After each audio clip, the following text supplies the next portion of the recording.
রোজকার দিনের মতোই আজকের দিনটা শুরু হলো। সকালবেলা স্টেশনে গিয়ে দেখি আজকে ফুরফুর করে হাওয়া দিচ্ছে, আর তার সাথে পরে গেছি আজকে শাড়ি। শাড়ি অনেক দিন পরা হয় না, তো স্কুলের টিচারদের বারবার বলেছি একটু শাড়ি পরলে অন্যরকম লাগে। তার সাথে যখন পেছন থেকে ট্রেনটা চলে গেল না, মনে হলো কতদিন কত দূরে যাইনি। আজকে স্কুলে ঢুকলাম, ঢুকেই রোল কল করতে বসে গেলাম।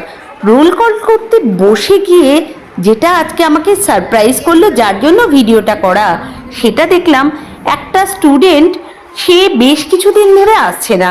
অন্যদের জিজ্ঞেস করাতে বলল ও নাকি আর কোনোদিনই আসবে না। সে আবার কি কথা? আমি অন্যদের জিজ্ঞাসা করলাম, কেরালা কে কে গেছে? ওর মা, ওর আব্বা, ওর তিনটি বোন সবাই চলে গেছে। ওদের বাড়িতে আর কেউ নেই? না। হ্যাঁ না। তাহলে ওর এখান থেকেও পড়া আর হবে না ওর এখানে এই স্কুলে? না।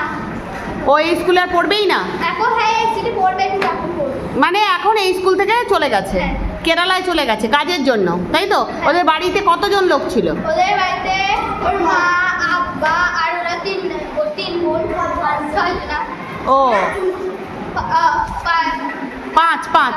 পাঁচজন, মানে ওরা 3 বোন আর ওর বাবা আর মনটা না একেবারে খারাপ হয়ে গেল। এত সুন্দর সুন্দর মিষ্টি মেয়েগুলো, পড়াশোনায় এত ভালো, তারা যদি আমাদের ছেড়ে চলে যায়, পশ্চিমবঙ্গ ছেড়ে চলে যায় শুধুমাত্র কাজের সন্ধানে, ভালো লাগে। অনেক দুঃখ নিয়ে আজকের দিনটা শুরু করলাম। পশ্চিমবঙ্গের শিক্ষক হিসেবে এটা আমাদের সবচেয়ে বড় পরাজয়।